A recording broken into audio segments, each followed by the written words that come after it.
Developer Tea. My name is Jonathan Cottrell, and today I'm talking to you about estimation and sandwiches.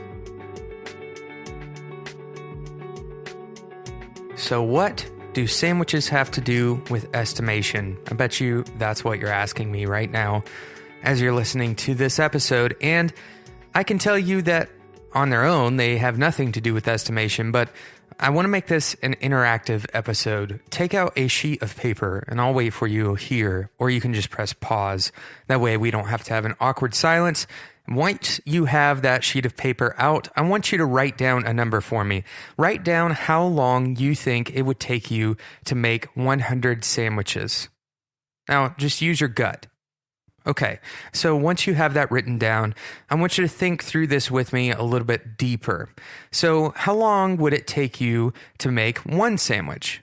Well, we could imagine that it would take maybe 3 to 5 minutes for one sandwich. Now, what process did you use to estimate how long it would take you to make 100 sandwiches?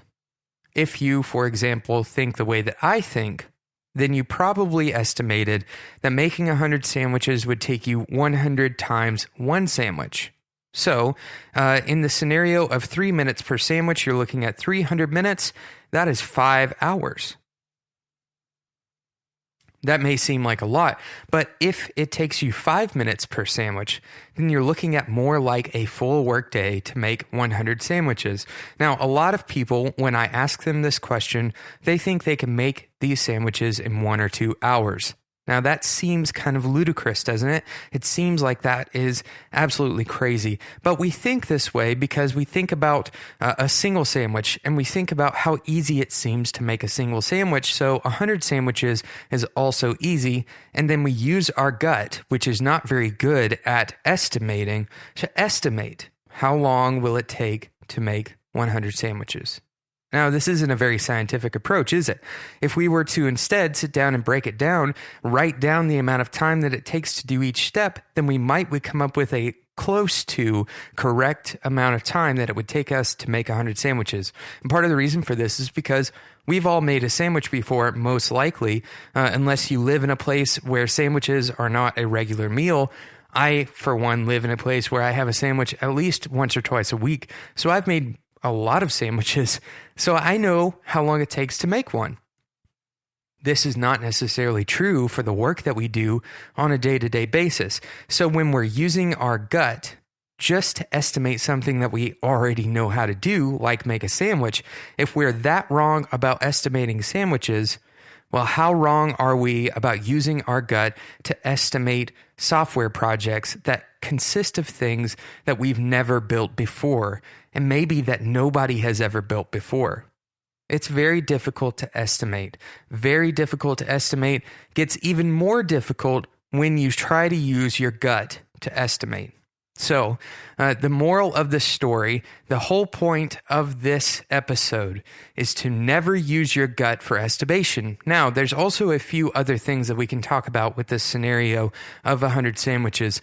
The 100 sandwich scenario gives us an idea of how scale might slow us down in our day-to-day operations. For example, I might make one sandwich using a small loaf of bread and a small jar of mayonnaise. But when I'm making 100 sandwiches, I need multiple loaves of bread and I need multiple jars of mayonnaise. This means that I have to open multiple jars of mayonnaise, and I have a lot of counter space, and I have to travel longer distances in order to get all of the ingredients to the places where they need to go. And unless I've set up some sort of conveyor belt line that I make my sandwiches on, then I'm likely to take longer per sandwich to make 100 sandwiches than I would to make one sandwich. However, I'm much more likely to make each sandwich faster on an average if I'm only making 5 sandwiches. And the reason for that is because the support that I need to make 5 sandwiches is about the same as the support that I need to make one sandwich. I hope I haven't lost you by talking about sandwiches so much. Hopefully you aren't leaving the show to go make one right now. But the same principles are true when it comes to software. When we are building at scale, it is very easy to need a larger infrastructure. It becomes more of a management problem when we need a larger infrastructure to scale. Now, ultimately, that scale is important in order to support the job that we have. So if you have 1,000 users, then your scale is different than if you have 1 or 5 or 100 users. And what you do with your code, what you do with your software will change to support the new scale that you're working at. And if you think about the same way that you change when you're making sandwiches, you have to have new infrastructure, you have to have new processes, and you might take a little more overhead on in order to change things. You might have to take on the overhead of walking a little bit further to get that extra loaf of bread. You have similar overhead issues when you start scaling an application.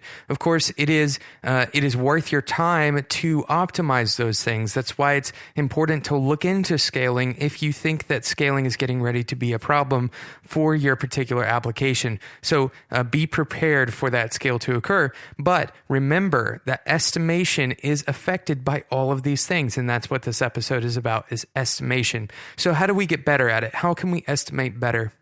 I have one tip for you today on how to estimate better, but first I'm going to take a quick sponsor break and then we'll be right back to the show.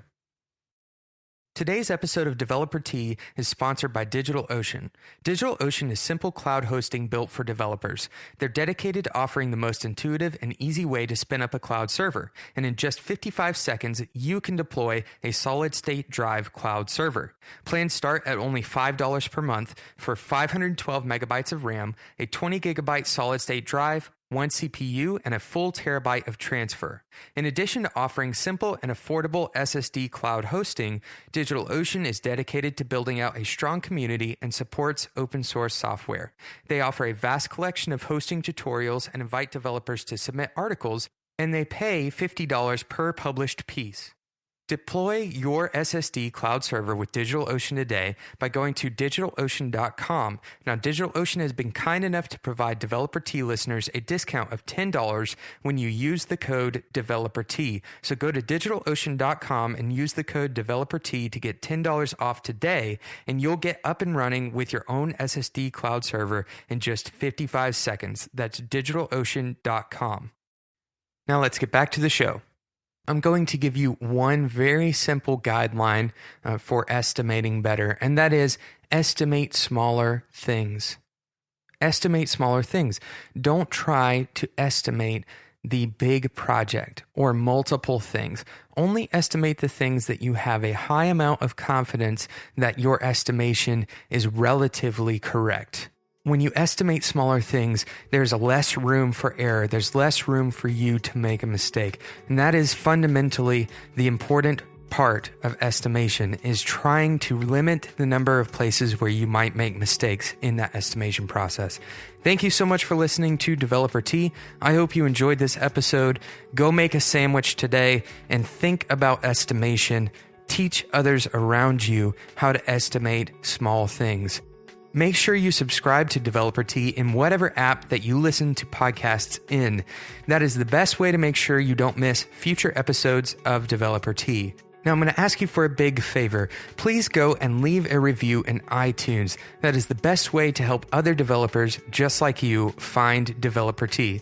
Thanks so much for listening, and until next time, enjoy your tea.